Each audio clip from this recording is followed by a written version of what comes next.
Assalamu alaikum. Welcome to the Mad Mamluks. I'm Mahin and I'm here with my co-hosts, Sheikh Amir Saeed and Sim. And today we have a very special guest that we're really excited about, Dr. Shadee Elmasry, calling in from New Jersey. For those of you who don't know, Dr. Shadee is someone who has excelled in both the traditional Islamic sciences as well as the academic field. He's from New Jersey and studied in this Muslim world in Fez, Morocco, Hadramaut, Yemen, Cairo, Egypt, as well as the Haramain Sharif in Mecca and Medina. He has a master's from the George Washington University in comparative religion and a PhD from the University of London, the SOAS, which I assume is the School of Arts and Sciences. Oriental and African Studies. Oriental African Studies. SOAS, yeah. In the on the Dawah, in the works of Imam al-Haddad. So, Dr. Shadee, welcome. It's a pleasure to have you on. We've talked about having you on for a few months, and alhamdulillah, we finally got this squared away. Well, it's my pleasure. Thank you guys for having me. You know, Sim had mentioned you to me a few months ago, and I'd never heard of you, so I did a quick Google search and listened to some YouTube talks and whatnot. And I think I heard some of your interviews and some other maybe podcasts you have done, and I was pretty impressed. And I remember I was driving around city of Chicago with a friend of mine, and this friend comes from the Tasawwuf, traditional Islam background. So I thought, you would be because I kind of pigeonholed you in that little group based upon what I had heard. And I told this guy, you should check this guy out. Do you know him? Dr. Shadee Elmasry? And he was like, yeah, man, I know him. I don't like him. I was like, why not? I was like, why not? He's like, cause man, he's not speaking well of the senior scholars. I'm like, what do you mean? And he talks, the point was he wasn't too happy about, which we'll get into right away, is the critique you had of the study Quran based upon its perennialist ideologies. And I kind of left it at that. It's funny because Sheikh Hamza Makbul, I think, who you also know, we were talking this past weekend, and I told him that story, and he was like, these guys are all just fanboys. They haven't read a study Quran either. They just don't like it. It's all groupthink. They're like, they don't like that someone may have disagreed with it because their scholars were on it, even though they're scholars themselves. Who knows if they read it or what their perspective is. So I want to start it off by talking about the perennialist stuff first, and then and before we even get into perennialism, we define what it is so that some of the laymen can understand. Good. So you know that a lot of people. I went to the GW, George Washington University. Didn't know. Have a clue what perennialism was either back in 2002. I had seen Sayyid Hossein Nasr's books. Everyone had seen his books at some point if you were involved in any type of Islamic environment. So honestly, I thought Sayyid Hossein Nasr, he's like some Pakistani uncle or something that was really good at Islam and science. That lo and behold, he's at the university and he ends up being my MA advisor. So I developed a good relationship with him.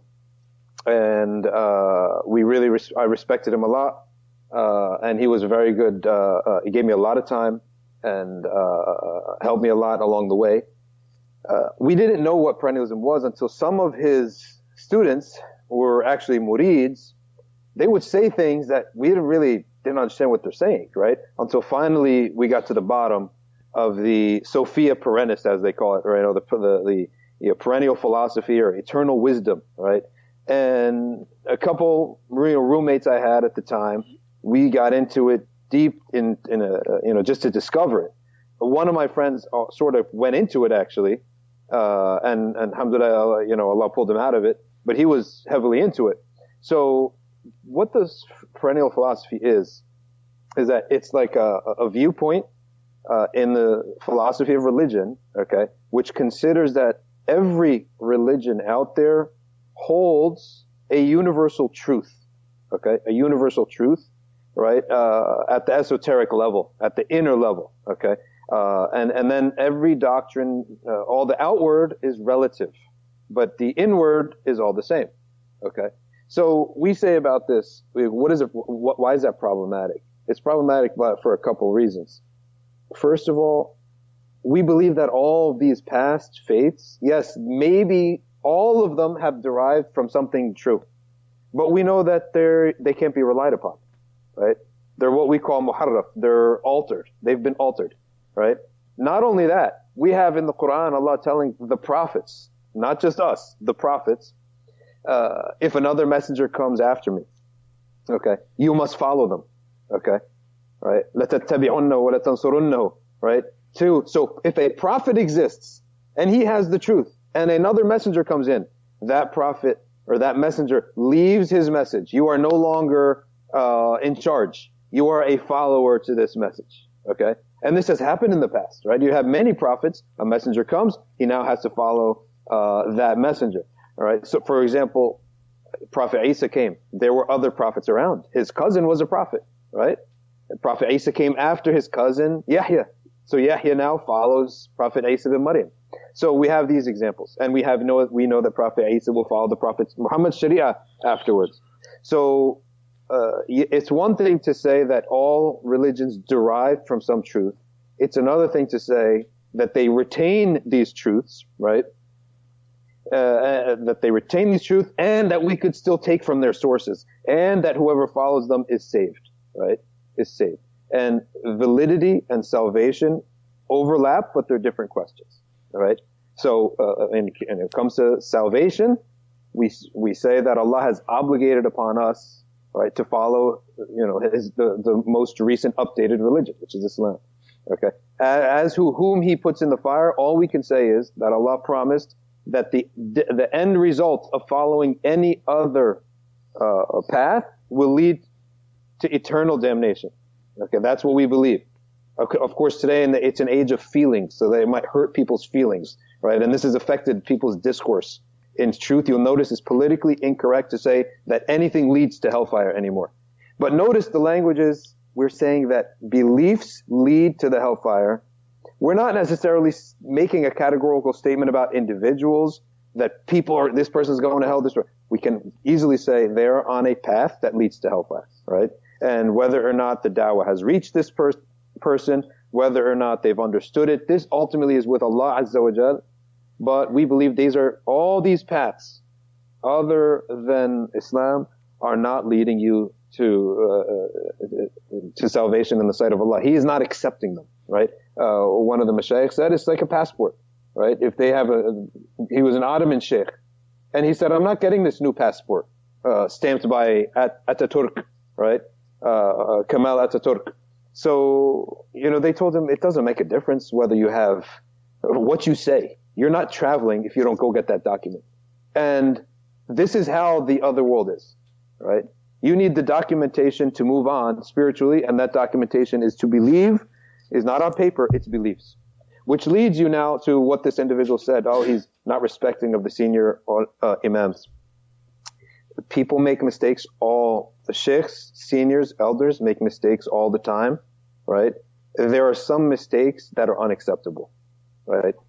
Something of what is daruriyat ad-din, right? It's a daruri of the deen. It's required, right? Cannot discuss it in matters of religion. They're non-negotiables in matters of religion to promote something, right? To promote something, to remain silent, to be fuzzy, to be hazy on something that attacks or negates or goes against or undermines something so critical as the first pillar. And the question of salvation, to me, that's absolutely poor leadership. You are not leaders anymore. These people are not leaders anymore. If they fail, the very simple issue, right? That at least make it very clear to the people, right? That there is a philosophy in these publications. You want to read everything about them. I used to read all the perennialist books. I knew who they were, right? I knew what their fitna was, right? I knew where they made mistakes. We all used to read their books. In my home, I have plenty of their books, right? But once it became as if this is another perspective or madhab, or no one wants to say anything for some political gain that they're getting, Allah knows best what political gains or what other back-end gains they're getting from remaining silent, they haven't elucidated. So when they go around speaking and saying, so many people are getting upset, and they don't want to say what's good about this or that, okay? Well, and we should take the good and leave the bad. In order to take the good and leave the bad, you have to tell people what the bad is first, right? They're playing themselves as if they're victims of haters, right? If you want to say the good, take the good and leave the bad, you got to express what the bad is and make it very crystal clear, right? Make it crystal clear. And I believe, and scholarship, dawah, whatever we want to call this, you got to be clear. لَتُبَيِّنُنَّهُ لِلنَّاسِ Allah says in the Quran very clearly, you have to be crystal clear. But yet some people of our supposed leadership, I mean, not my leaders, but they taking it as to be fuzzy, it's their strategy. And people have told me to be fuzzy and have double speak is beneficial according to their philosophy. They actually believe, that you could be fuzzy. So to me, the answer is no. Have they displayed good leadership? They've displayed an excellent example of what not to do. I have a quick question just to recap so the listeners understand. So a perennialist basically believes that all religions are going to heaven, right? Basically, they believe that the spiritual path within each of these faiths, right, is a route and an avenue to God, right? Yes. Go to any perennialist book and look at where the question of validity of religions comes into play, right? Validity of religions comes into play, and you will see a load of nonsense, okay? A load of nonsense surrounding this question and this issue. And ironically, the funny thing is you'll usually see in perennialist websites, literature, references to Christianity and yes. Hinduism, right? And you won't find many references to Judaism, right? And the irony is, and I really respect these people, the Jews have none of it. They're not taking any of this, right? They're not playing this game. They're not playing this kumbaya game of theirs. And I was told back in 2002, 2003, that the Jews have been approached, certain Jewish scholars and stuff have been approached to try to, get into this thing. And they're having none of it, right? They're not having pluralism in their theology. Don't you think that there is a much bigger problem at hand? It seems like it's just a symptom of a bigger problem at hand that is seeming to be the idea that I want to abrogate beliefs from the Quran in favor of what my feelings are or what my hearts are pushing, what my heart is leaning towards. There's a whole lot of different ideas that are popping up from liberalism and all these other different camps that are kind of popping up. And if you really study some of these core beliefs that they're holding, they're really just abrogating certain verses out of the Quran itself, and in terms of trying to fit Islam into a modern context. Do you feel the same way, or? That's totally what's happening. And whenever religion has been weak, the alternate philosophy comes in and breathes down its neck, and the weak-minded of the ummah fall for this and try to bring this darkness together with the light. So in the past, that in Iraq, in Baghdad and Kufa and these places, the philosophers were huge, right? And a group of Muslims called the Mu'tazila, they took on this philosophy as their prism of truth, and then they tried to jam the Quran into it, right? And Islamic theology into that prism. And of course, they were rejected and refuted, and they no longer exist. You go on and you have the conquest of Islamic thought or at least in the Muslim world, in the Near East, what they call Near East, for a couple of centuries. Now you go and the Europeans come out with the quote unquote new knowledge, which is science. So around the 1900s, you'll find a lot of tafsirs, commentaries on the Quran and things where you had modernists who are taking the quote unquote scientific truths that are out there in materialist science and applying that to the religion. So Isra and Mi'raj could not have been literal. It had to be a dream. Jinn do not really exist. They're merely another tribe, right? So on and so forth. Well, modernism is that truth is derived from science. Postmodernism now has come and upended science and said truth derives from whatever you want it to be, right? So truth derives from your whim. Whatever you want the truth to be, well, that's your truth, okay? Exactly. and this is basically the quote unquote, the liberal Muslim or what have you. He's basically, it's just lock, stock, and barrel, just repeating like parrots this perspective, and it comes on some blog once a week, once a month. Someone comes with some shock value and says, it's time to question this, it's time to question that. It's a trend, yeah. It's very trendy, yeah. It's very trendy, but if you look at all it is, it's nothing other than someone who has read a lot of Huffington Post articles. Maybe they've been on Reddit for a long time or on Tumblr, and they saw something like that. They just took it and applied it to their religion, just like taking a cookie cutter and applying it to your dough. So the reason that people are doing this is because the population of the Ummah grew so fast, far faster than there were teachers, whether they be scholars or students of knowledge, were able to transmit to them what is the foundation of your religion. And ultimately, in the end, Muslim is becoming just merely an identity of whatever you want it to be. Sure. Dr. Shadee, I've got a couple of clarified questions about the core concept of perennialism. Is this something that, number one, is this something that the Muslim founded? Like, how long has this ideology been around? Like, who founded it? And also, it sounds like, based upon if one reads, like, for example, like a simple primer of creed like Aqidah Tahawiyya, you could read into it that perennialism almost sounds like kufr, because you're allowing another path other than Islam to be a path of salvation. So can you comment on those points?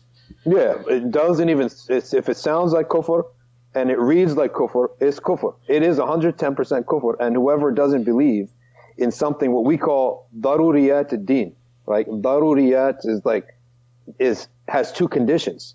It's explicit in the text, right? It's qat'i ad-dalala. That means the verbiage used in these many texts, verses and sound authenticated hadiths is so crystal clear it cannot have a second meaning. And number two, it's mutawatir. It's spread around the ummah so far and wide that any Muslim will know this fact. And this fact is the first pillar of Islam, right? If you want salvation, you need to say La ilaha illallah Muhammad Rasulullah. Nothing else will be accepted, right? This is the first pillar of Islam, right? So it is kufr, and the one who adopts this, and I had previously been a little bit more cautious because I had looked into the matter deeply, but the one who adopts this belief is even outside of Islam, right? Like one of their folks tried to corner me and make himself a victim and say, oh, are you saying that I'm a kafir? I really wish I could have that moment back. I would have told him, look, in order to actually write a declaration on you per se, you're going to have to come to my office hours, right? I'm not going to do it on Twitter. Make sure you charge him too. And there's going to be a fee attached to that, okay? And we'll sit down and we'll do it the right way the judges used to do, right? Of explaining what is your belief, and this is the belief. Have you understood this belief properly? And are you still refusing this belief? Only problem, I can't jail you for 3 days, right? And then bring the jalad or whoever. But it is kufr. It's outside. You're outside of Islam, right? Someone who rejects something qat'i ad-dalala, explicit as evidence, explicit in the evidence, but is not mutawatir. This is what we call a bid'i. So he's a Muslim, but he's a bid'i. His deeds aren't accepted until he accepts his belief. So if you ask anyone, if you ask any scholar in the ages, throughout the ages, the rejecter of what is daruri in the religion, qat'i ad-dalala and mutawatir al-riwayah, right, is outside of Islam. And if he continues to make himself a Muslim, like prays with the Muslims, acts like he's a Muslim, talks like a Muslim, this is what they call a zindiq. A zindiq, someone whose beliefs are not Islam, but he's living as a Muslim. This is what they call a zindiq. So basically that it is 100% kufr. What was your other question? The other question was like, who's the founder of perennialism? And does it come from the Muslims, or did it come from the other faiths and the Muslims just kind of, some of them just jumped on it? Originally, this thing derives, some people say it derives from a couple Italian philosophers who drew on Platonic ideas, right? This is what some of them say. Others say what's a Platonic idea? India. I'm sorry for my ignorance. What's a Platonic idea? So Plato basically has this Plato has this concept that above everything is an ideal world Like, for example, there are chairs in this world. So there's a realm above us, right, where there is the ideal perfect chair, okay, that doesn't have any form. And then on this earth, there are a whole variety of chairs, basically, right? This is one of, and Aristotle rejected that. Aristotle was more of a materialist. He said, really? Show me one. Show me that world, right? In order to build a philosophy, he told his teacher basically in summary was, show me where that world is. Otherwise, we can't base a philosophy on something that you're suggesting exists, but doesn't exist at all. So, but the other origin, of perennialism actually has to do with, India, right? And in India, they have a lot of, concepts, and that's why you'll find a lot of references in perennialist thought and perennialist stuff there are a lot of Hindus involved, right? There's a lot of Indian stuff involved, and the perennialists, I mean, they're gonna parrot to you the same like 10 names. Kumaraswamy. I mean, I had Kumaraswamy coming out of my ears at GW, right? And this guy who no one ever reads anywhere else and no one's ever heard of. He's on every single, reading list in the Islam department at GW. Kumaraswamy. Then they have one guy from the, I guess he was a Catholic or I don't know, who knows what it was. But it's five names. It's like 5-6 names, and that's one of the signs of groups that aren't on truth is they only have like 5-6 representatives. And then when they come to Islam, they'll never cite the proof of their thing from the Quran. They'll cite a poem from Ibn Arabi or Rumi, right? And I loved that I came across the other day Ibn Arabi in one of his biographies.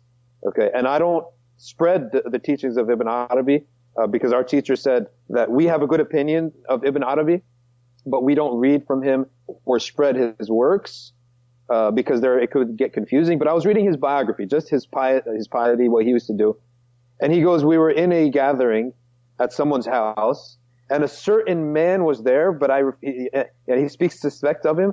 He said, I suspected the purity of his creed, right? If someone today says, don't listen to so-and-so because I suspect the purity of his creed. That Muslims would be a red alarm. Say, what are you, some kind of Wahhabi, right? You're a Wahhabi. You're a Takfiri. Right. This is Ibn Arabi, right? And then, furthermore, someone came up to him and said, he is a believer, right, in God, right? He believes in the unity of God, okay? What does he respond? He said, that's not what I'm worried about. I'm worried about his doctrines. That means belief in Allah Azza wa Jal, this isn't it. There are more doctrines than that, right? And there you go, the sheikh of everyone who wants to bring some bid'ah in the deen uses Ibn Arabi and Jalaluddin al-Rumi. Here's Ibn Arabi for you in purity of aqidah and purity of creed. Now, is perennialism equivalent to like what people would call universalist religion, like all religions are the same, or is there some nuanced differences there? Perennialism is universalism is very close, right? The modern way that perennialist idea got popularized is through what's called the Theosophical Society and Unitarian Universalism as well. Emerson was in this idea, right? You remember Ralph Waldo Emerson, right? Right. The poet. You remember that guy, right? From high school, sophomore year. That was the guy that sat by the river or something in the forest? Yeah, the guy who sat by the river and then he went to jail, right? He went to jail and he was some great person or something. Okay, this is around like the 1900s, early 1900s or late 1800s. So he has that. But the perennialists are more into the spiritual element of things, right? And Frithjof Schuon, who is their leader, right? Frithjof Schuon, I don't even think he died a Muslim. He died on Native American religion. And he actually didn't like, right? According to some, he didn't even like some of the Muslim perennialists because they were too Islamic, right?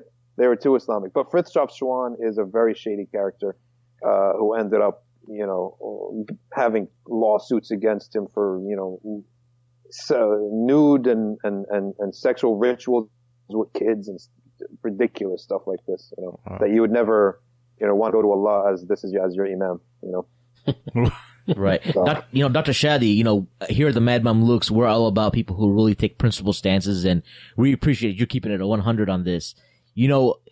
you're known as one of the first people to really critique the study Quran when it came out, and you probably got a lot of flack from it, like from all these, random people or fanboys, etc. But recently, I come to know that Dr. Jibril Haddad had come out and also critiqued it pretty heavily, and it's starting to get some support. So, what kind of, I'm sure you have some relationships with some of these people who are involved in the study Quran. Have you spoken to them at all? Like, what's going on in their minds as far as the critiques and whatnot that are now coming its way? Well, one of them, who, my teacher, Sheikh Sadiq, and also my teachers before that, they always said, you don't mention names except for a bid'i, an innovator. You can mention his name because of, warning people about them. But one of these leaders who really was someone I really respected, he called me up and tried to basically, in a nice way, silence me on the issue. Right? He rang me up and had a conversation, and basically I said, look, the concept was, we all know that Zamakhshari, Zamakhshari's work, he's a Mu'tazili, right? But everyone uses his work, right? So he said, well, what about Zamakhshari? We use his work all the time. Okay. I said, yeah. But the ulama have made it so clear that he's a Mu'tazili, and we don't accept that element of his work, right? And number two, there is no fitna of anyone believing in Mu'tazili beliefs anymore, right? It's not a temptation anymore. So that's the reason. And just for our listeners, Zamakhshari was a scholar that wrote a book called Al-Kashaf in Tafsir, very heavily dependent upon if you want to specialize in Tafsir. Even though he was Mu'tazili, if you want to specialize and become a specialist in Tafsir, especially the linguistic nature of the Quran, you have to, it's inevitable that you're going to study it. Exactly. It's basically the language. He was very good at language. Yes. Okay. So the conversation went as follows: that we all read Zamakhshari, right? And there are mistakes in every tafsir. I said yes, but there's a big difference of supporting and encouraging people to a work without warning them of a doctrine that is in the work and is all over the work, right? All over the work, from the footnotes to the back essay. The back essay, which has the perennialist, basically manifesto. Every verse that touches upon the issue of validity tells you to refer to that essay. Okay, so that's how the conversation went. And then as soon as I said, look, you wanted me to be more kind about it. Maybe this is a East Coast thing, like we don't really mince words around here. But you want me to be more nice about it, right? Fine, I'll soften that language, but I'll soften that up. But you gotta make a statement, right? And then right after we were about to get I'm getting some feedback. Are you guys getting feedback? No feedback here. Okay, so right when we were just about to come to a middle ground, he tried to work me again, and he said, "You know what? It's not really in there, is it?"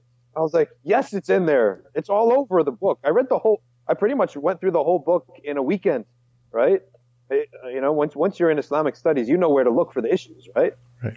So I went through the book in a weekend, and it's all over the book. And then he just, okay, nice talking to you, assalamu alaikum. So that's the end of that, and that's the end of that relationship. But I'm telling you, I wouldn't have it any other. People ask me, would you have it any other way? I said, yeah, right? If I knew this was going to happen, if I had a crystal ball, I wouldn't have traveled that weekend and been on a plane, for 24 hours to Australia. I would have sat home, and I would have run the critiques, online one at a time with far more detail than I did.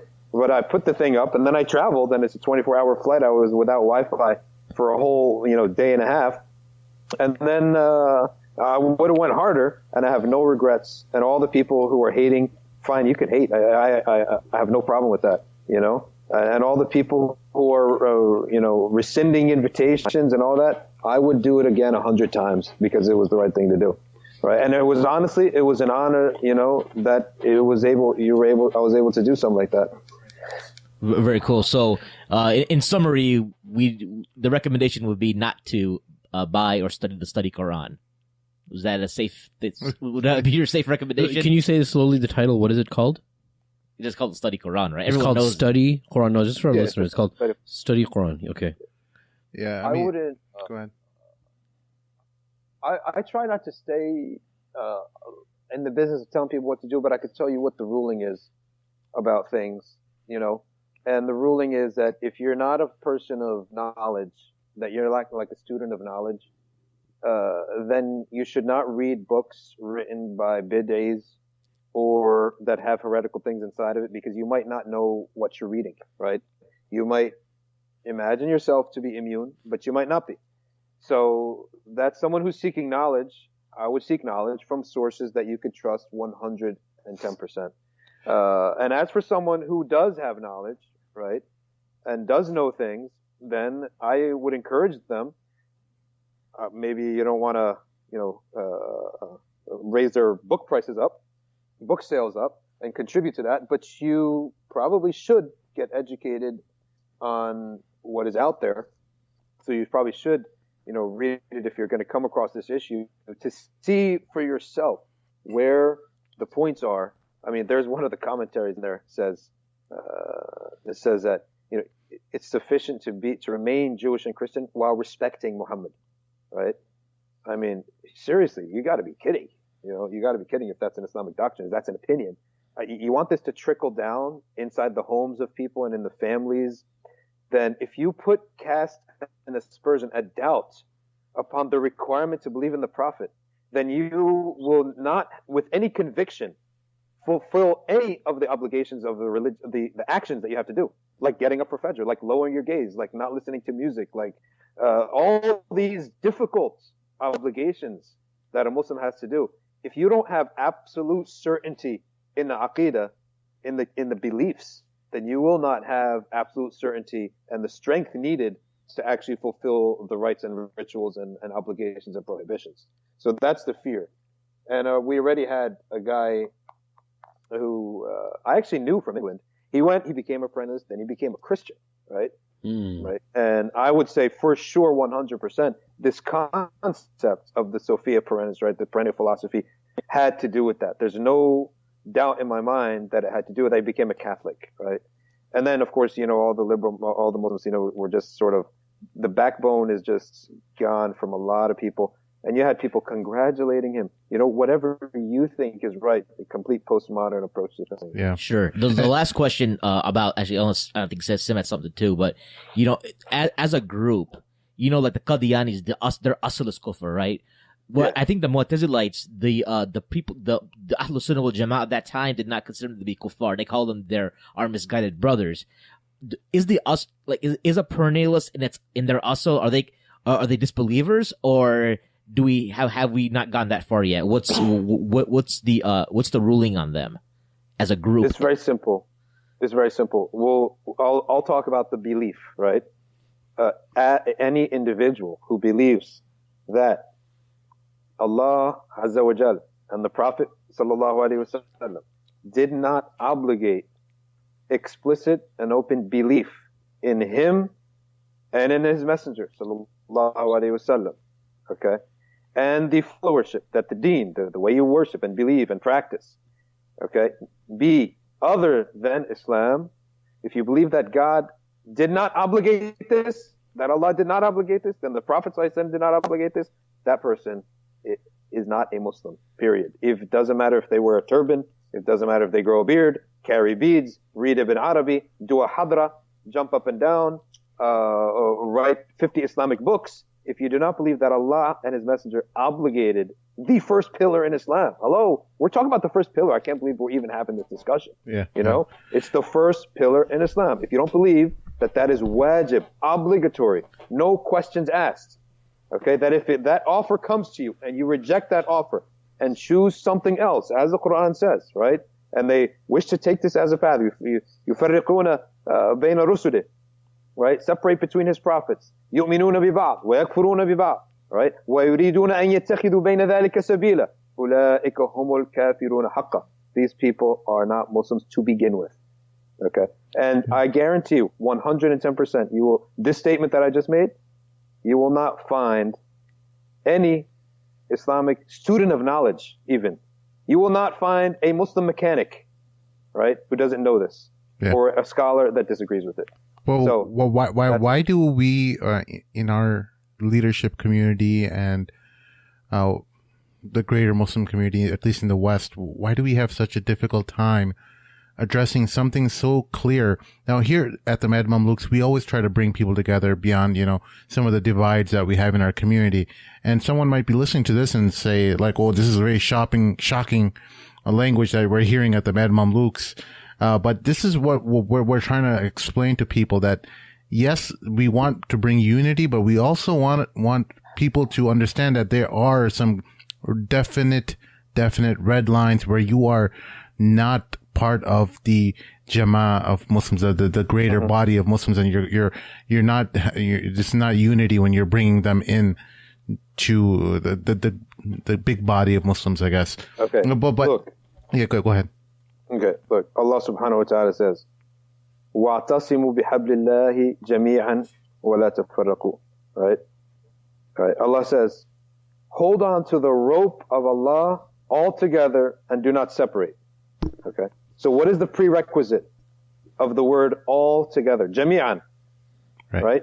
You're talking about unity, right? Right. And we want to bring the Muslims together. And it's well known in Islam, the great virtue, right, of bringing the Muslims together, right? But look what Allah Azza wa Jalla says. He says, hold on to the rope of Allah all together and do not separate. So what's the prerequisite? Hold on to the rope of Allah Azza wa Jalla. Okay? That means, this is in Ali Imran, Surah Ali Imran. That means the prerequisite of unity is accuracy in religion, right? And we're not saying one madhab over another. We are not saying and making a big fuss or making division on a matter that has been discussed and is debatable. We are making a statement on a matter that has zero possibility of being an opinion in Islam. Exactly. Right? Exactly. Zero possibility. Dr. Shadee, how do you speak so plainly in terms of not being held back by anything like, being the head of a mosque and whatnot, and all these other, being a leader in your community? Sometimes you have to, couch your language and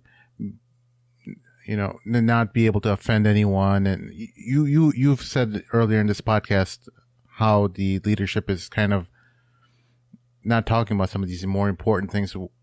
And I know Sheikh Amir and some of his students who went to study with him in Egypt and in India, when they came back to this country, they didn't want to hold a lot of these leadership positions because they felt like they're going to be restrained and they won't be able to talk about what they want to talk about. So now we have the learned people who actually are willing to speak plainly. They're no longer heads of mosques because they're not able to speak freely anymore. That's true. And the answer to that question is that I've been blessed by Allah to have great people in this community who know the truth. They're learned. They've sat in my classes. They sit in my classes regularly. They take the classes regularly, and they give me feedback. They give me feedback. Sometimes they tell me, "Look, you can say your position, but So we're not slinging mud at any individuals. We're simply stating a belief that no two Muslims can disagree on, right? And honestly, if a masjid will fire you for saying that, then be fired. Yeah. You're better off elsewhere. You're better off, pumping gas than to mince words on a daruri, a fundamental of your trade and your discipline and your religion, So, but that's the answer. The answer is the only way I could do this is because the people I have been blessed with in the masjid are from the best people that I've ever come across, to be quite honest with you. And honestly, all you have to worry is that you could say the same thing plainly without having to attack individuals. Yeah. You know? Attack the ideas, right? Yeah, you attack the ideas. And yeah, some people's performance and leadership has been atrocious. But again, you know, you just say that generally, that Right. when someone does this and this and this, then your leadership is atrocious and you're not a leader, and, you know, I'm better off following someone else. Right. You know, and then when it comes to the national stuff, that's where people get corrupted. Yeah. People get corrupted from hobnobbing at all these conferences and then getting invited and then getting a nice handsome honorarium and then buying a house based on these honorariums. Then you got to pay the mortgage based on these honorariums. Then all of a sudden, in the end of the day, you're just doing a kumbaya operation to pay your bills. That's all you are anymore. You're just an image, a shell of your former self, you know? And I personally don't like to live like that. I also don't like to travel too much. So I don't want to live that lifestyle. I like to live, you know, just a simple lifestyle. I could do this stuff online, but I don't have to go around hobnobbing and faking it. And, you know, you hate some idea, then the representative of that idea is next to you in some conference. And you're like, oh, assalamu alaikum. It's so nice to see you. And you're both munafiqs, you know? You're both just smiling with your teeth, you know? I love you so much right now. Do you understand? Why don't you This take my is what card? we're all about. This is what the Mad Mamluks have. We kind of are tired of this whole culture that we've kind of built up, where, you know, everyone's out there just to kind of, it's a promotion type of a thing, you know? It's all a promo. I'm telling you, it's all a humongous promo. And that's why a lot of people are seeing that the conference is, you know, look, just call it a Muslim networking operation, and nobody can criticize you, right? Right. You know, these conferences that have totally lost their vision. They have no vision anymore, right? Whatever vision statement there ever was in the past, you know, it's been trampled on and destroyed. Most of these conferences are like that. Not all of them, but most of them. And, you know, if you just call it a Muslim networking conference, it's far more fair. No one will criticize you. But don't say, you know, this is, you know, learning the deen or whatever it is. Just call it a networking conference. But I think, in all fairness, I think a lot of it has to do with, you know, being understanding towards knowing that people or in your surrounding, in your environment, they've been indoctrinated in a certain way. And you kind of have to hold them by the hand. And the process of holding them by the hand is, you know, seeing the process that they're going through and, you know, catering to that. And to me personally, I think, you know, as a shepherd, as somebody as all Muslims see themselves as a shepherd in their own way, as the hadith of Rasulullah mentions, that we, in the way I think it's supposed to be looked at, is that everyone is responsible for a certain type of people, right? And what they're responsible, they're forgiving in a way, but I understand your point that you have to, if something is getting out of control and the dururiyat of the deen are being, you know, misconstrued, then you have to bring awareness on about that, right? And you have to make sure you do whatever you can to raise awareness. Mm-hmm. But I think that you're going to find a lot of these conferences, you will find scholars there, but they have they have a vision for the people, and they know that things are going to get even worse than they are now. Now, we can make a decision. Either we can, and I'm not talking about you directly, I'm not talking about anybody here. I'm just saying that if we can make a decision, either we can talk about it negatively, which we have the right to do so, or, and I'm not saying, you know, don't criticize. Criticism and being negative are two different things in my book.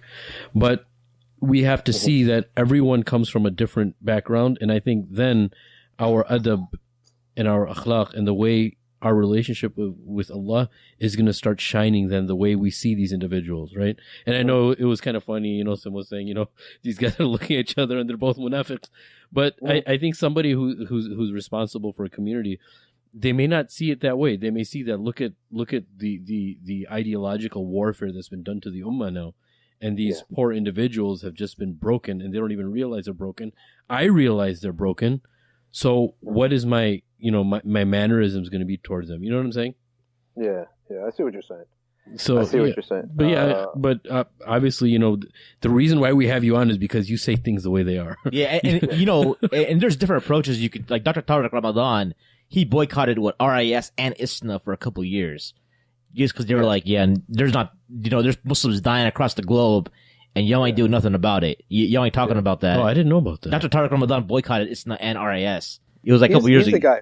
He's a guy who always has a principled stand on things, agree or disagree, but he's a guy who I actually respect. I actually respect most of that you will find who lean towards Sufism, right? Okay. Most of the people who are Sufi oriented, it's really ashamed to say, is very few of them that you could say this guy is a man who has a principled belief and he's taking hits and he's moving on with life. I'm telling you, it's a very sad thing. It makes me really upset because I believe that that teaching, what Imam al-Ghazali wrote, what Abu Madian, Abu Ya'za al-Nur, these older ulama, what they were upon, that this is true, right? Ibrahim bin Adham, that these teachings, this is what's true. That's my belief, right?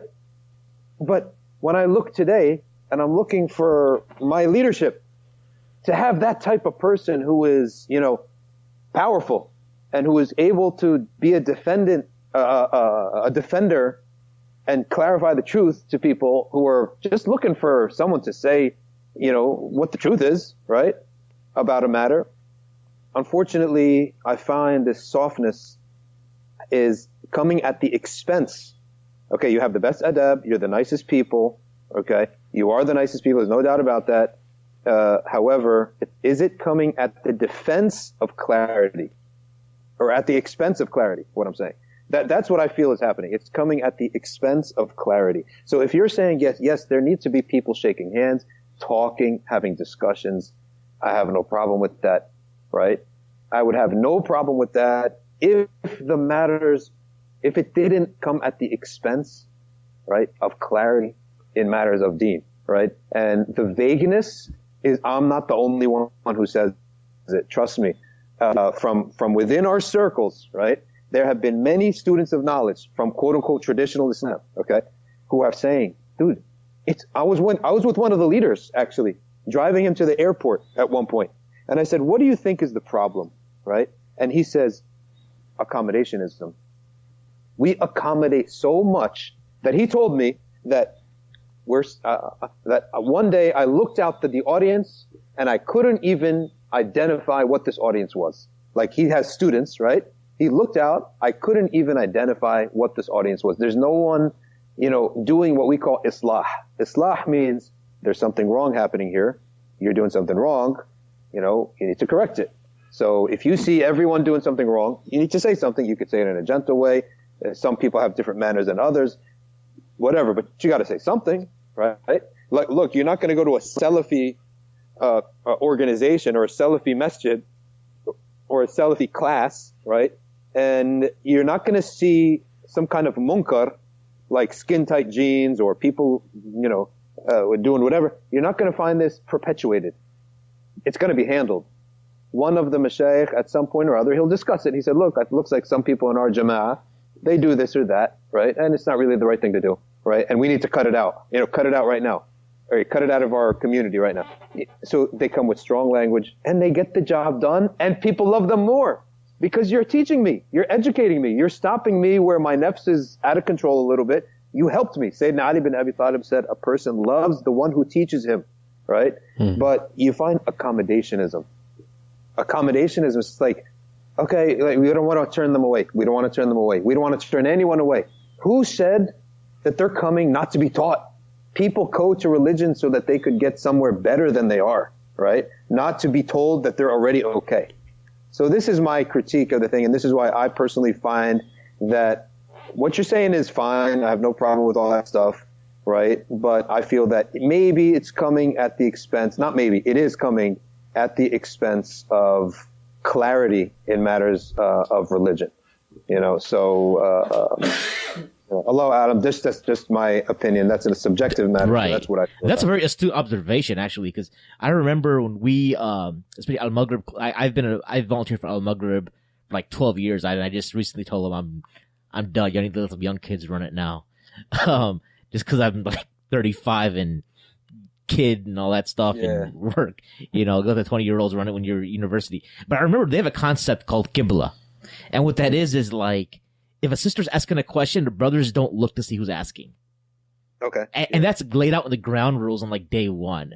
Whereas at some other organizations where you have like maybe mashayikh from the traditional Islamic sphere speaking, they would never say something. Well, not only that, it's like you're going there to meet to pick up chicks.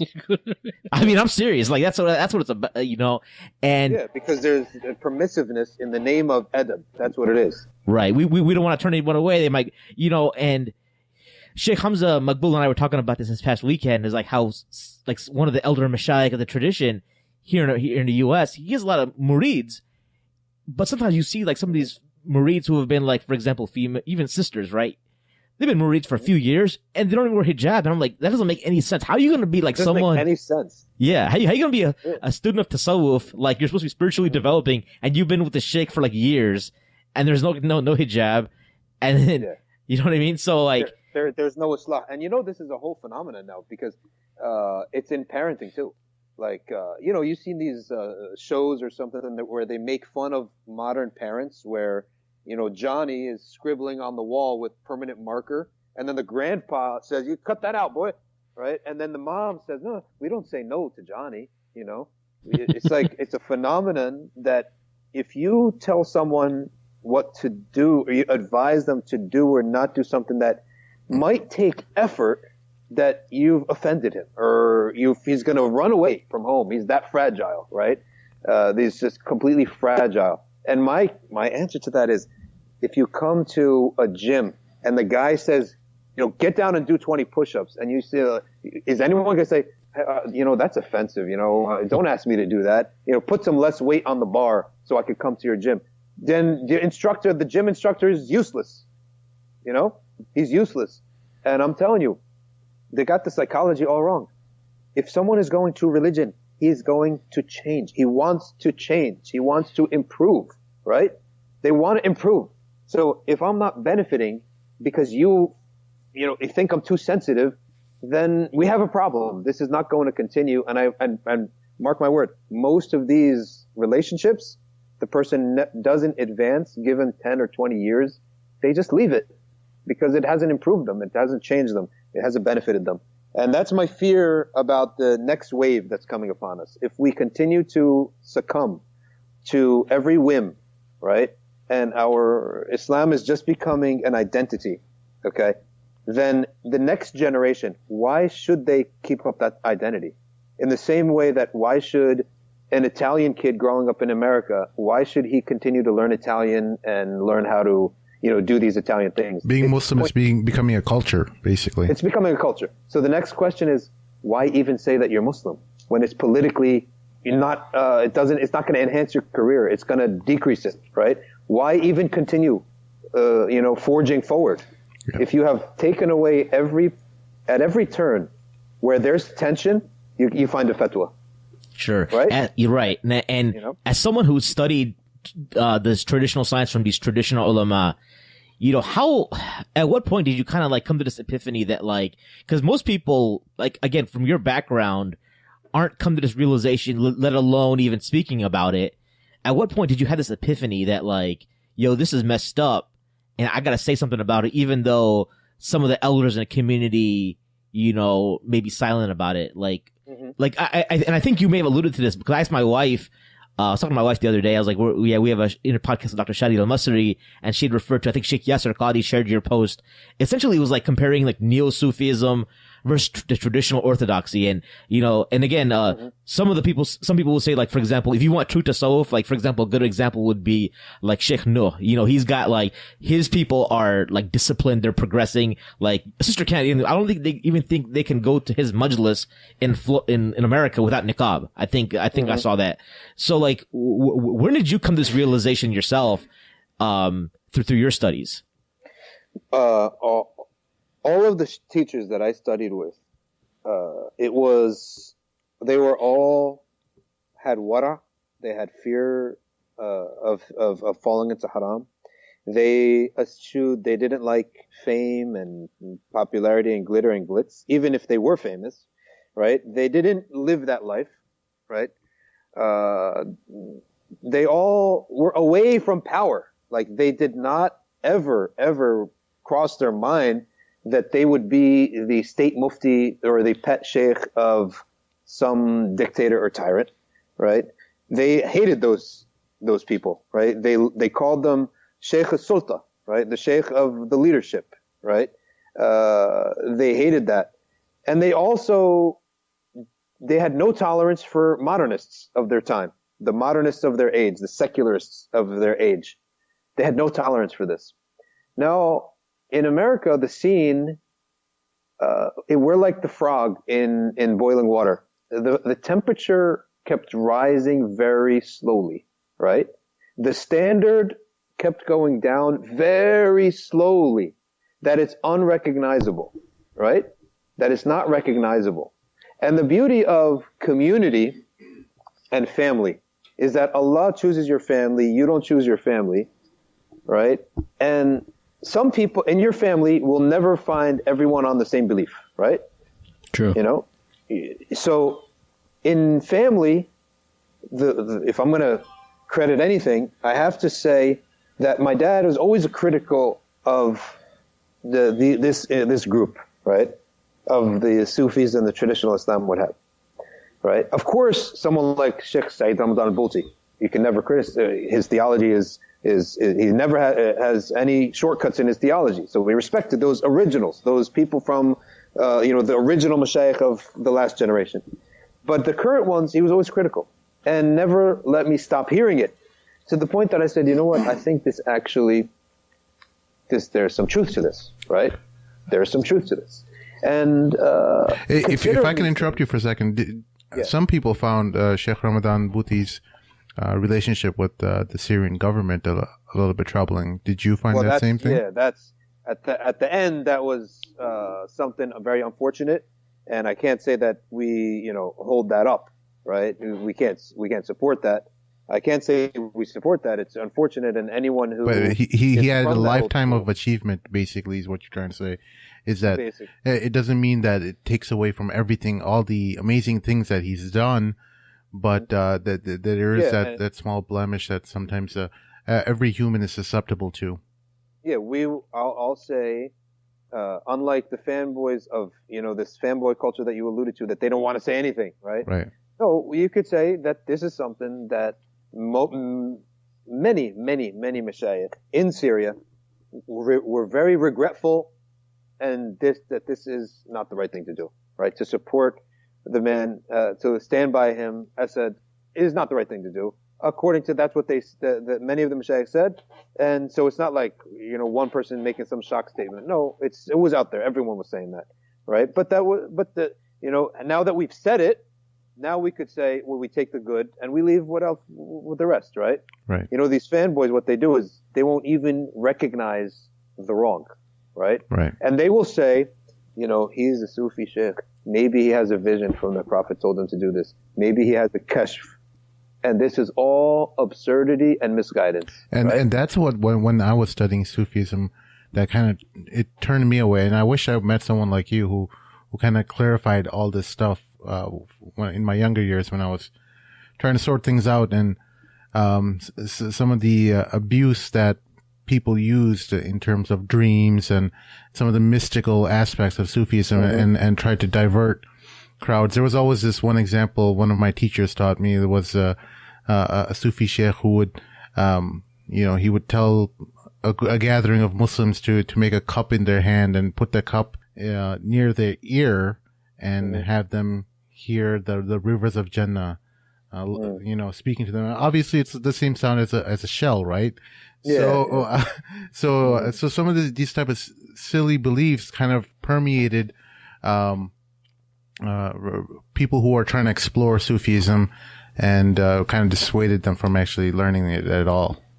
Yeah, and the first rule in Tasawwuf is that your beliefs and the way in which you worship Allah Azza wa Jal and draw near to Him and draw to wilayah, which is the goal of Tasawwuf, is to get you to be the perfect, have kamal al-ubudiyya lillah, perfect servanthood to Allah Azza wa Jal.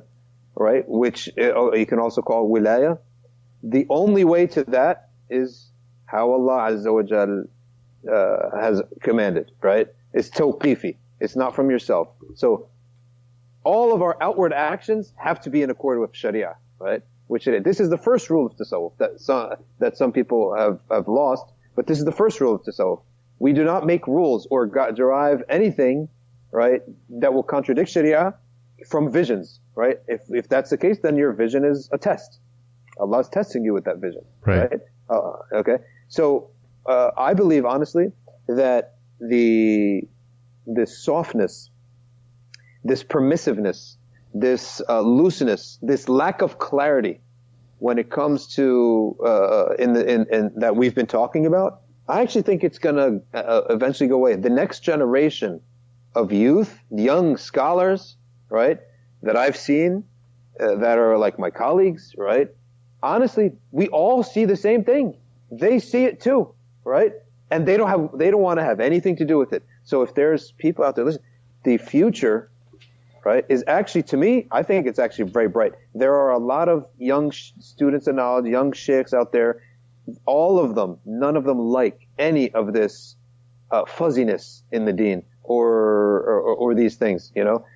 So it's not just me who sees it. All of us see it, and all of us. Eventually, you have half a dozen, 2 dozen young imams. We don't need superstars and celebrities. You have your community, and you're teaching them and educating them, and there's a network that develops, and that's what's happening. A network of people is developing. What's bonding these networks is we don't like BS, right? Yeah.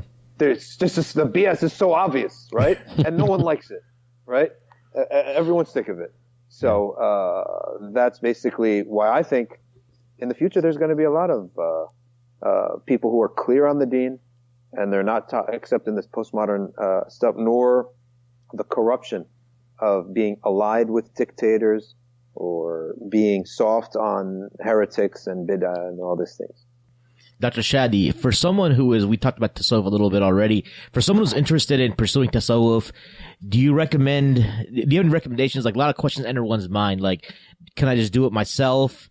Do I just do some adhkar? Do I need a sheikh? Like, what would be your advice to someone who is exploring that subject for the first time?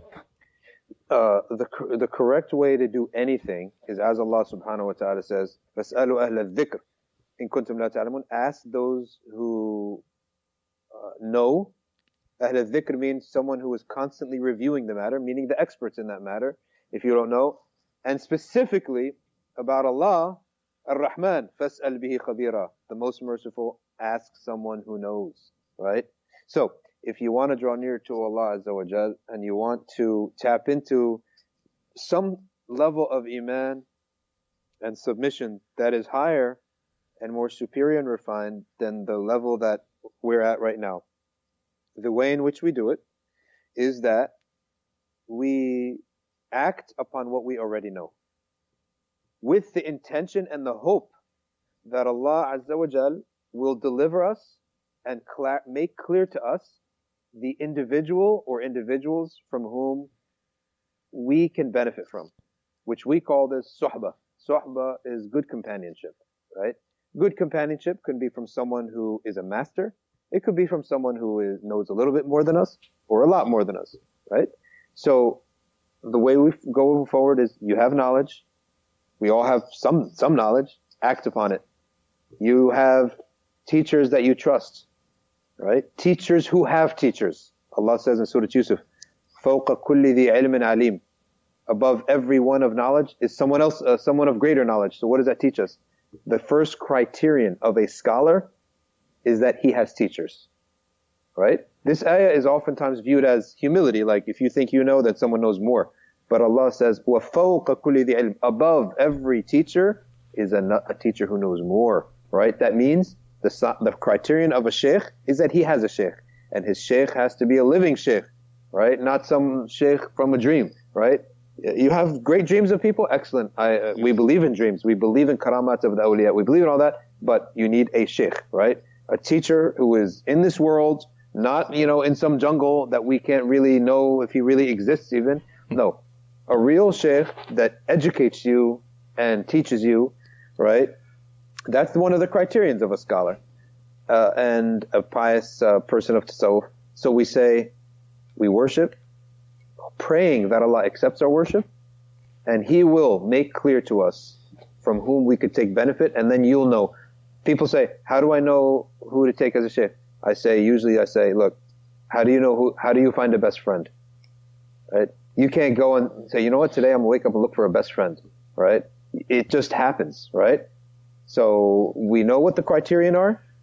We worship Allah, and Allah Azza wa Jal will give us this person to benefit from. Even there's an attribution, some say it's a hadith of the Prophet sallallahu alaihi wasallam, that if you are at the top of a mountain and Allah found you worthy of receiving guidance, He will send you a teacher, right? So that's my advice in a nutshell. Right. And I have another kind of related question to this whole pursuit of knowledge that we're on the subject of right now.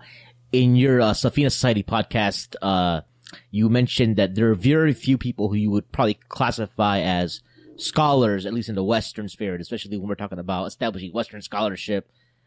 What's the criterion for, and I come from a background that we talked about before the podcast where, I don't know if you remember Brother Abu Uwais rahimahullah, have you ever heard of him? He used to be the Imam, I think, of Masjid Rahma back in like the late 90s. He had a tape back in the day called "There Are No Scholars in the West," and this is from the Salafi perspective. Mm-hmm. But that I used to really like buy into that. I would never call, even people would call people sheikh. I would always call them stud. I was very particular about that kind of stuff. Yeah. And and then you become very loose when like everyone's a scholar. So what in traditional Islam, and I always thought that as long as I figured if you had a certain amount of ijazats and certain texts, that's what was be required, or if you had a degree from, let's say, Azhar Sharif or Nadwat al-Ulama, etc., or whatever institute, you'd be considered a scholar. What's the criteria we should employ to identify scholars versus students of knowledge, at least here in the West? I would give it a simple criterion. Instead of saying so-and-so is a scholar and worrying about the person, I would look at the question. The word that they're saying at that moment, or their fatwa their answer to the question, and ask the simple question of, from where is that particular statement coming from? Like, who educated you in this particular subject that you are now feel the liberty of speaking about it? So, because the knowledge is so vast, right? A person could know so much about Aqidah, but not so much about ulum al-qira'at. Qira'at in tajweed, you have qira'at, right? So I would actually pin it and try to be more specific and say, you're teaching a class on Aqidah. Okay, can you please, kindly with respect, inform us all of who has given you the license and the permission, right, to give this class, like who has educated you in this class, right? And this is how we do it, right? So that's one way to do it, such that it's hard to say what is a scholar and who is not, but it's easy to say, in this specific matter, are you speaking with knowledge or not? Have you taken lessons on this subject, and from whom? And nobody should not say who they took their knowledge from. When I give my classes, you got your halaqah, which is just wa'adh. Wa'adh is just reminders of things. But when we have the official classes, I always say, and I repeat in the class, this class is from this book, has been taught to me by this sheikh, and he has given me permission to teach it. That means he's confirmed my understanding of it. And if you want to go back to him, you can go back to him and ask him, right? Did you allow Shadee Elmasry to speak on the subject, right? And unfortunately, actually, I wish that I would have to actually get it in writing, because sometimes sheikhs, they forget they have so many students, right?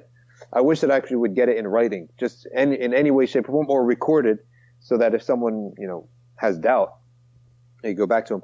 So, does this answer your question? Like, I would go back to the specific thing that they're teaching and see if they had permission, because a person could know something very well, but they might not know something else. So they wouldn't be deemed a scholar per se.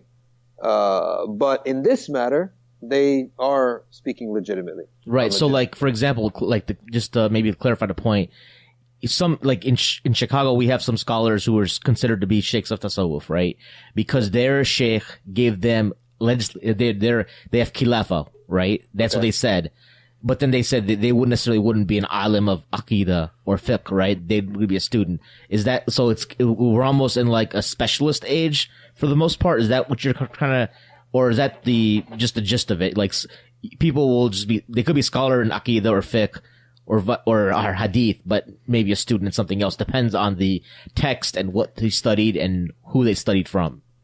Well, yeah, there definitely there's specialists, right? Like there's specialists. Like we know that in, for example, you have an Aqidah Sheikh Saeed Foda is one of the biggest, in the traditional Ash'ari Aqidah. He's one of the biggest specialists in that, right? So is he a specialist in tafsir of Quran? I'm sure he can give an excellent tafsir, but he wouldn't be, I don't think people have called him the Sheikh of tafsir. So there's definitely specialists. And there have always been specialists, right, if you think about it. But the one example you gave, though, a sheikh of tasawwuf, actually, the ulama always used to consider he has got to be a scholar in aqidah. There is no question about that. You have to be a scholar in aqidah, and you need to know, a lot of fiqh. Right? Because that's one thing did you know that in the past, in the tariqas of the past, that you couldn't be a sheikh of a tariqa in Egypt unless you were an Azhari, and the British snakes, they saw this connection. They saw that who are the people going to? The people love their Sufi sheikhs, right? And the Sufi sheikhs are all Azhari scholars. Therefore, the power is with the scholars, and the scholars are smart enough to avoid our traps. So what did the British do? The British got really smart, and they said, you know what? We're making a new law here. You don't have to be a sheikh of Azhar in order to run a tariqah. Okay? And so now all of a sudden, every Tom, Dick, and Harry who wanted to open a tariqah, they encouraged him to open up a tariqah and have public gatherings and whatnot, whereas that was outlawed before. You couldn't have public dhikrs. You could not do public irshad, okay, in public if you weren't an Azhari scholar. So they broke that. Okay, so the one example so there are specialists, but I really can't see how a sheikh of spirituality who's basically is saying that he can deliver you to teach you how to please Allah. I think he needs to be a sheikh of aqidah and fiqh. He needs to know that, right? So that's the one example that I would say certain specialties require other specialties. You can't be a specialist in usul of fiqh, except for sure you are like near mastery of the Arabic language, right? You had mentioned, yeah, of course. You mentioned something interesting, the word tariqa, and that word is not, in our time, not used very often. And some scholars of the past, historically believed that the tariqa was originally formed. The purpose of the tariqa was originally formed for the sake of strengthening those individuals solely for the purpose in the battlefield, for instance, right, during jihad. Mm-hmm. And obviously it has its own context, and we're all mature and we understand that there's context for everything, right? But Allah subhanahu wa ta'ala mentions jihad in the Quran, Muhammad sallallahu alaihi wasallam. For instance, Sayyid Hawa, he wrote a book about tazkiyat al-nafs, and he was talking about tariqa, and he mentioned in there, and obviously times change, but he was mentioning that tariqas were originally formed historically, not for people to be complacent, but rather for the special forces of who are protecting the ummah. You know what I'm saying? So I think that we don't get a chance again to talk about these things anymore. And we talked about a lot of cool stuff. And just to comment, you mentioned something very cool about when you were talking about that thing that Maghrib had the concept of qibla, right? Mm-hmm. You look, and you mentioned something about you said permissive adab or something. Yeah, adab it's like this. In the quote unquote Salafi circles, right? Mm-hmm. The most commonly used and probably overused and misused word that's used to, beat up on heretics and sometimes people who aren't heretics, but you think they're heretics, is bid'ah, right? Mm-hmm. I mean, the word is just, if you had, these blog things where they make the word big the more it's used on the blog. Yeah. You ever seen that thing? Yeah. Right? That bid'ah would be like on 72 font, right? 72 point font. Okay. Or underlined, in the books underlined. Yeah, underlined, bolded, capitalized. Whereas in contrast, in the quote unquote Sufi circles, contemporarily at least, I think, personally speaking, just my opinion, my observation, it's the word adab as a justification for shutting up and not saying anything about anyone that you respect, right? So you notice that you can diss anyone that you want, right? But once you come upon the people that I like, now you're not having adab, right? You're not having adab now. So now adab is pulled out. The word adab is pulled out, or the call for manners. Have some adab with the mashayikh, right? That's because I said something about the sheikh that you don't like. But we just finished a conversation, half hour of, how misguided and how messed up is so-and-so, right? So this concept of adab is used for that reason, to shut people up. The second reason it's used is, it's like, I would say you're weak, right? And to justify your weakness in forbidding wrong or doing islah is sometimes covered up by saying adab, right? We want to have adab with these people, right? So it's really sort of a justification for why I really can't do islah. And I feel that that's, obviously I'm generalizing here, but that's my observation. And so what becomes the norm is that it's permissive, Yes. The environment is permissive, nobody wants to ever say Islam has rules. Islam has rules. You go to a 5-star restaurant, there are rules. You go to the opera. You know how many rules there are in the opera, right? Yeah. If you go to Italy, you go to the opera, right? You go to a play in Manhattan, okay, to the one of these theaters in the theater district. There's a big guy that's going to come out, okay, with a big voice in the auditorium, and he's going to list a bunch of rules, right? He's going to list a bunch of rules. And if you break one of these rules, you're out. You're not getting a refund. They don't care what you think. They don't care if you're going to go online and put a negative response, a negative review. And I'm telling you,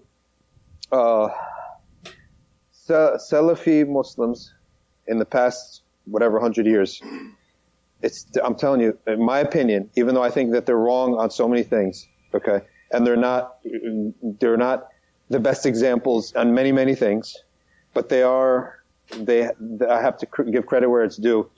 They care a lot about doing this thing right.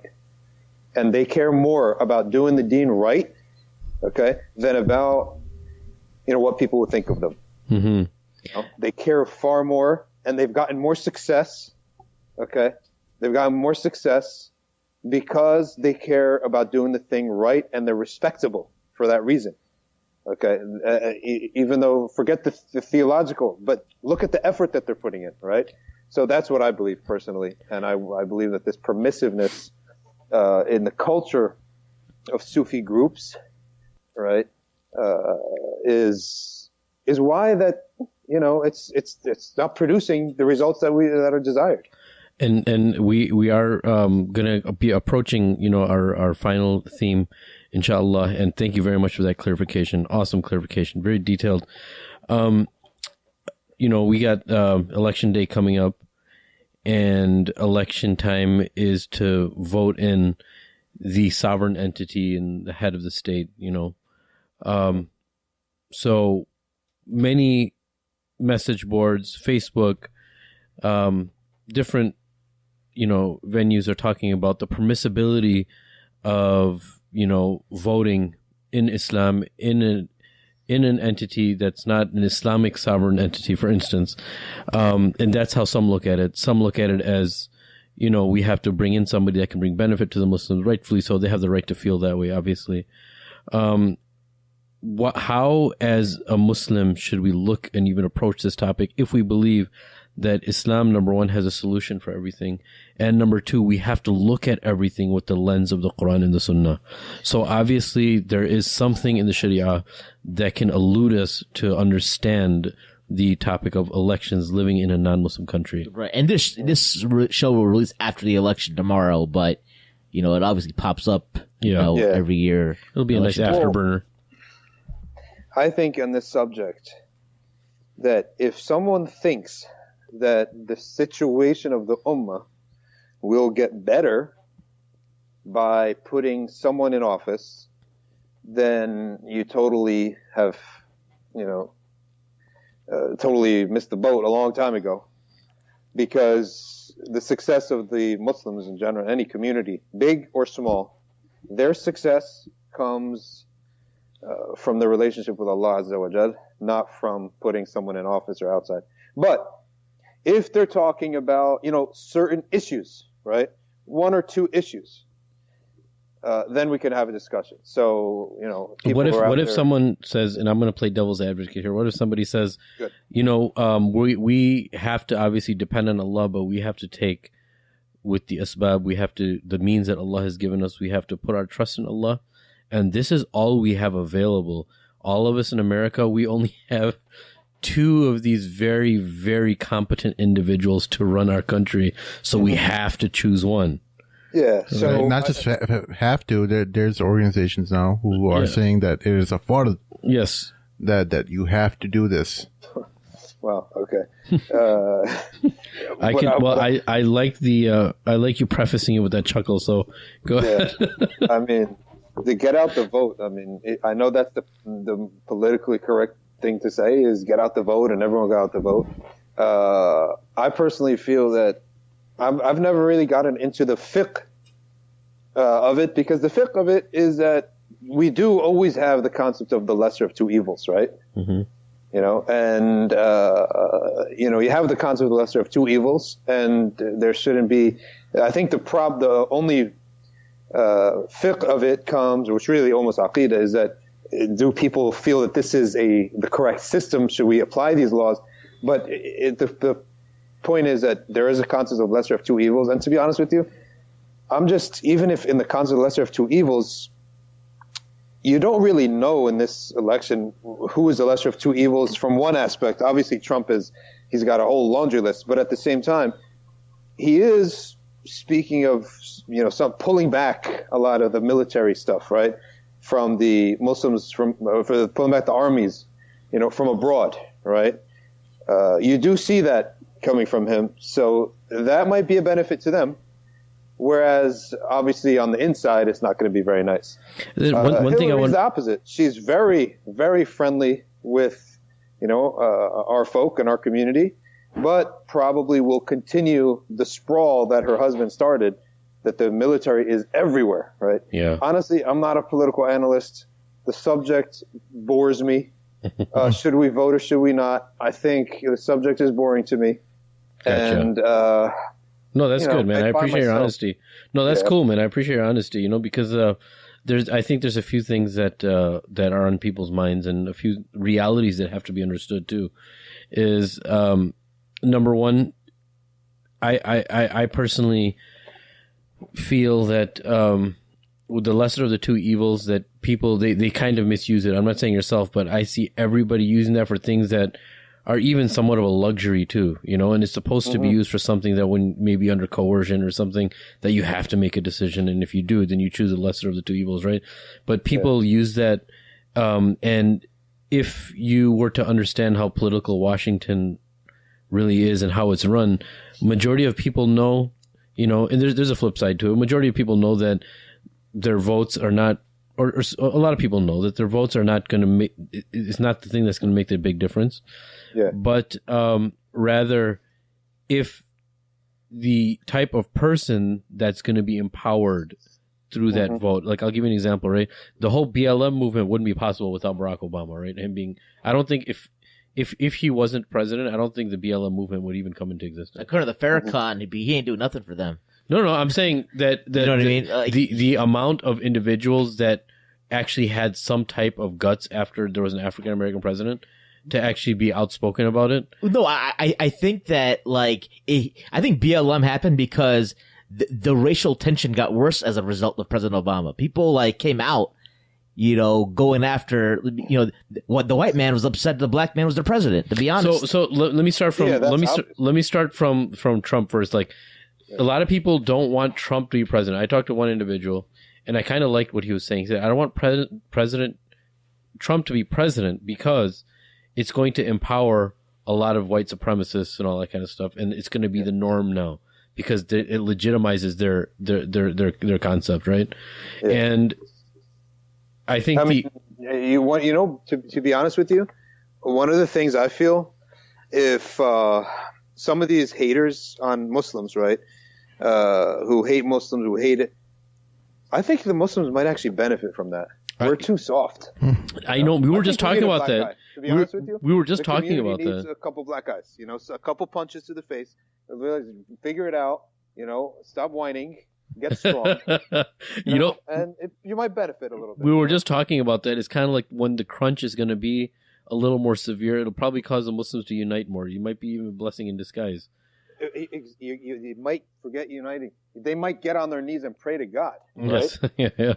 And start using dua because you realize that nothing else is working, right? Nothing else is. We are. Could you imagine if someone goes and says, our situation is never improving until we prove what is between us and Allah. When is the last time you heard that as an actual practical strategy, right? But no, that's viewed as, okay, that's nice. Now let's talk about the real way that we're going to get things done, right? Yeah. So. And even with Trump's unpredictability, you never know. He might just be down with Muslims after tomorrow. Who knows? It's so out though, because I've actually met brothers in other parts of the country who are who've been longtime Republican constituents. I met a guy once. He's he went to college with Ivanka's husband, and he's like, yeah, he met Donald in the Emirates. He was like, yeah, he was cool. He's okay. He just saying whatever he wants to do now just to get in office. Yeah, I personally don't think that half the stuff he says. But the chilling thing is that all these individuals that came out of the woodworks that nobody knew.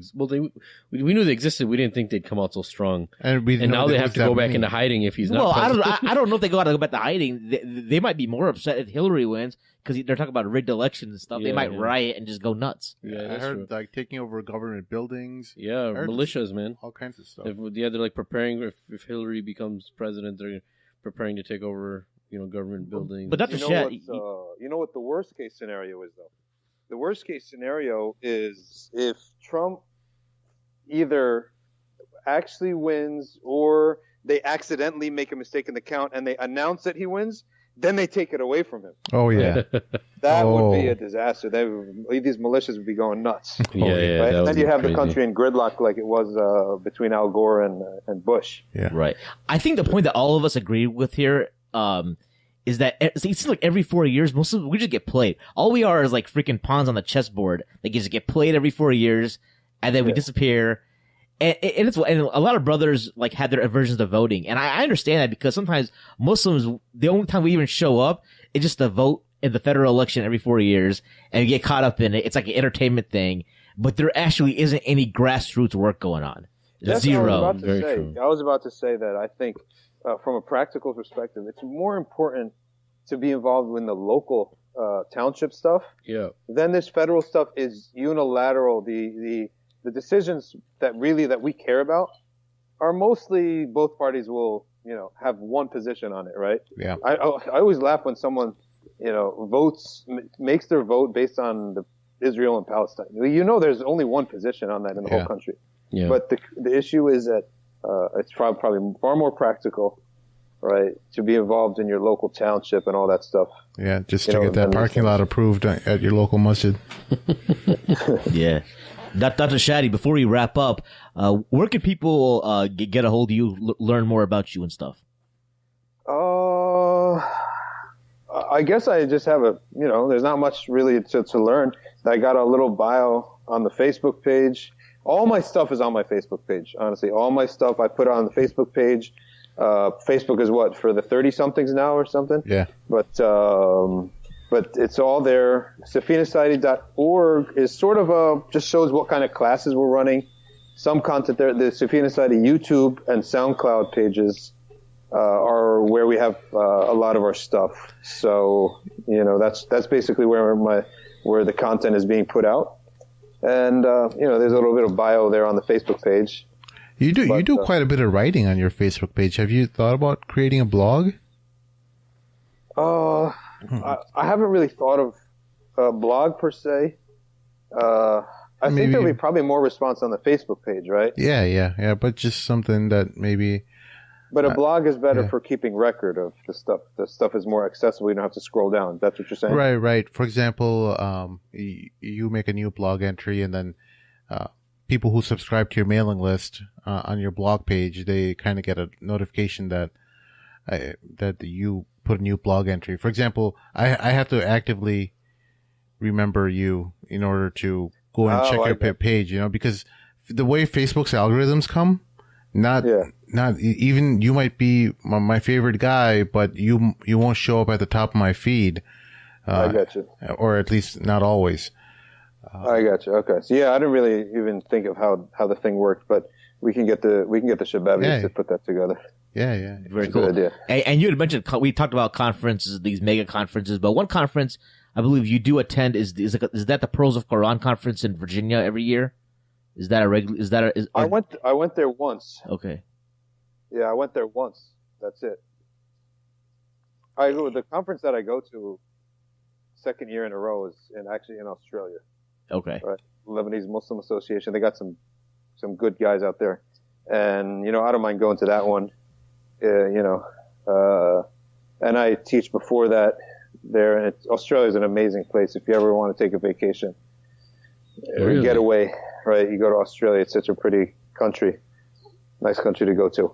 But that's really the only one I go, is just because it's it's a small operation and it's far way out there in Australia, so I don't feel like I'm plugging into the current scene, which I'm not interested in plugging into.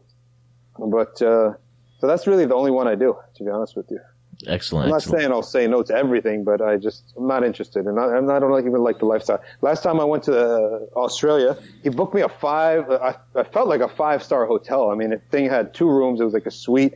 It had a tub with one of these hot baths, whatever they call them, right? Jacuzzi. What are they called? Jacuzzi. Yeah, I got a jacuzzi in it. I was like, this is corruption, right? You're gonna corrupt the person. Right, so I was like, I'm getting out of here. Put me in the little house, because I just saw at that moment what happens to people. Right, they arrive at the speaker circuit and they get put in these beautiful 5-star hotels. Right, you don't even want to go to the conference anymore. You just want to stay in the hotel room.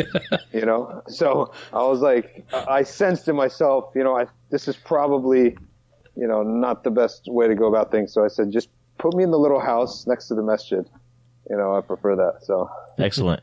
Hey, well, we appreciate you staying up with us. I know it's about midnight Eastern time over by you, so no problem. We'd love to have you on. I mean, it was a lot of good content that I think we just scratched the surface on. And if you're in Chicago, please hit us up. Yeah, man, come in studio, man. Come in studio. I definitely will. We put a lot of work into building the studio, so we would definitely love to have you in person. Love to. Absolutely. All right. For our listeners out there, if you have any questions or comments, you can email us at themadmamluks@gmail.com. You can also check out our website at www.themadmamluks.com. You can make a generous donation there. There are costs to this operation, so any support would be very met with gratitude. We don't make any money off this podcast, and we do it out of love and just having fun, and also getting to meet a lot of interesting people and have discussions with people like Dr. Shadee. So if you like what we're doing, please support us any way you can. Like us on Facebook, follow us on Twitter, and then on iTunes, if you subscribe there, or any of the Android apps like Stitcher. And if you have iPhone, please leave us a 5-star rating. For our special guest, Dr. Shadee Elmasry, for my co-host, Sheikh Amr Saeed, And Sim, this is Mahin for the Mad Mamluks, signing off. Assalamu alaikum.